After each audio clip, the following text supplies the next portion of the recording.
ஒரு புறம் திரையை ஆண்டு இப்போது தமிழகத்தின் முதலமைச்சராக அரியணையில் அமர்ந்து தன் 100வது நாள் ஆட்சி மைல்கல்லை எட்டப்போகும் விஜய். மறுபுறம் கோவை மண்டலத்தில் அதிரடி உறுப்பினர் சேர்க்கை, 234 தொகுதிகளுக்கும் ரகசிய ஸ்கெட்ச் என அசுர பாய்ச்சலில் அரசியல் ஆழம் பார்க்க களம் இறங்கும் தனுஷ். சமூக வலைதளங்களை உலுக்கி வரும் 2031 விஜய் வெஸ் தனுஷ் அரசியல் போரின் பின்னணி என்ன?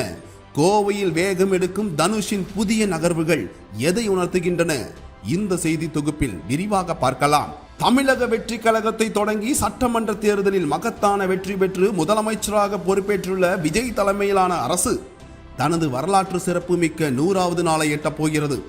இந்த முக்கிய கட்டத்தில் விஜய்க்கு இணையாக நடிகர் தனுஷின் அரசியல் பிரவேசம் மற்றும் புதிய கட்சி தொடங்கும் பணிகள் தீவிரமடைந்துள்ளதாக வெளியாகும் செய்திகள் தமிழகம் முழுவதும் காட்டுத்தீயாக பரவி வருகின்றன.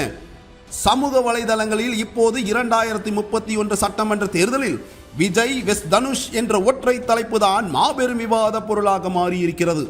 சமீபத்தில் தனது 43வது பிறந்த நாளின் போது நடைபெற்ற ரசிகர் மன்ற நற்பணி விழாவில் தனுஷ் பேசிய வார்த்தைகள் தான் இந்த அரசியல் புயலுக்கு முதன்மை அஸ்திவாரமாக அமைந்தது. இவ்வளவு பேரால ஒரு இடத்துல கூட முடியுது. அந்த ஒற்றுமைக்கு, அந்த யூனிட்டிக்கு ஒரு பவர் இருக்கு. அந்த பவரை நீங்க பாசிட்டிவான வழியில கொண்டு போகணும். அந்த பவருக்கு நீங்க ஒரு பர்பஸ் கொடுக்கணும். சும்மா சந்திச்சோம், போட்டோ எடுத்தோம், ஆடியோ லான்ச்ல பார்த்தோம், இந்த மாதிரி பிறந்த நாள் அன்னைக்கு பார்த்தோன்னு அப்படியே விட்டுறாம நீங்க எல்லாரும் சேர்ந்து இன்னும் நிறைய நலத்திட்டங்களை செய்யணும். உங்க ஏரியால, உங்க தெருல, உங்க பக்கத்து வீட்டுல, எதிர் வீட்டுல யாருக்கு என்ன தேவைங்கிறத புரிஞ்சு நீங்க எல்லாரும் சேர்ந்து கை கோர்த்தீங்கன்னா உங்களால முடியும். அவங்களுக்கு உங்களால முடிஞ்ச நல்லதை நீங்க கண்டிப்பா பண்ணணும். நான் உங்களை நினைச்சு இன்னும் ரொம்ப பெருமைப்படணும்.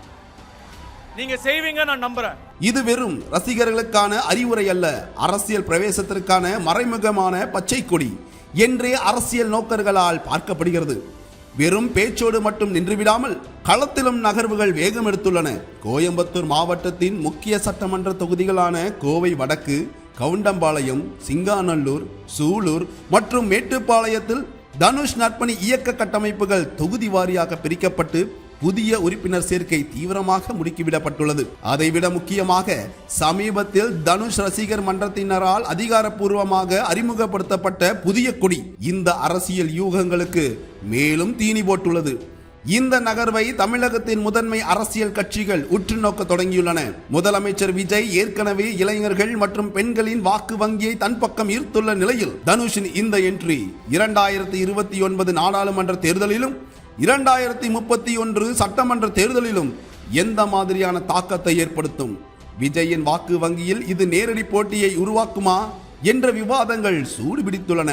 முதலமைச்சர் விஜயின் அரசு 100வது நாளை எட்டவிருக்கும் நிலையில் 2031 தேர்தலை இலக்காக கொண்டு தனுஷ் நகர்த்தும் காய்கள் தமிழக அரசியல் களத்தை மீண்டும் விறுவிறுப்பாக மாற்றியுள்ளது என்பதில் சந்தேகமில்லை.